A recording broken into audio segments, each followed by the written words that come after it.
Usahay mahadlok kita sa kahayag, nganuman kay ang kahayag nagbutyag man sa tinuod. Maayong adlaw kanatong tanan. Kini si Reverendo Ray ug gidapit ko kamo sa pagpamalandong sa pulong sa Dios. Sa ebanghelyo karong adlaw, atong madungog ang usa ka labing nailhan nga mensahe sa Biblia. Ang dakong gugma sa Dios alang sa kalibutan. Usa kini ka pahinumdom nga ang atong pagtuo nagsugod dili sa atong paghigugma sa Dios, kundi sa iyang paghigugma kanato. Miingon si Jesus, kay gihigugma pag-ayo sa Dios ang kalibutan, ug tungod niini gihatag niya ang iyang bugtong anak, aron ang tanan nga mutuo kaniya dili mamatay, kundi makabaton hinuon sa kinabuhing dayon. Klaro kaayo ang mensahe. Ang Dios dili gusto nga kita mawala, kundi maluwas. Ang tanan nagsugod sa gugma. Apan ni padayon si Jesus ug miingon nga ang kahayag miabot sa kalibutan, apan ang uban mas mipili sa kangitngit kaysa kahayag, tungod kay ang ilang binuhatan dautan. Mga igsuon, dinhi nato makita ang hagit. Dili igo nga nasayod kita nga gihigugma kita sa Dios. Kinahanglan usab nga motubag kita niini nga gugma pinaagi sa atong pagpili. Matag adlaw sa atong kinabuhi, mubuhat kita og mga desisyon.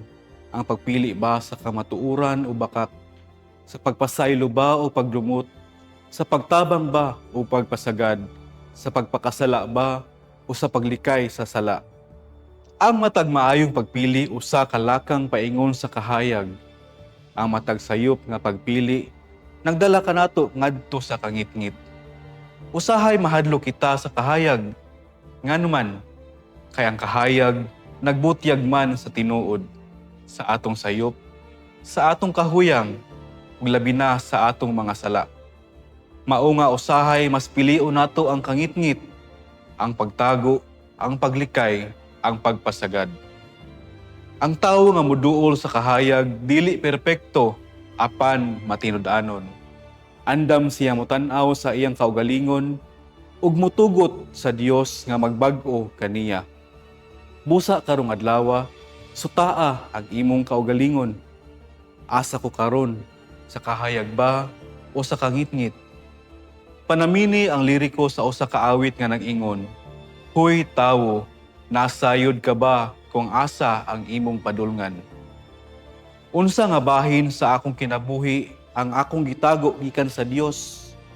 Ug andam ba ako nga moduol sa kahayag taliwala pa sa kahadlok?"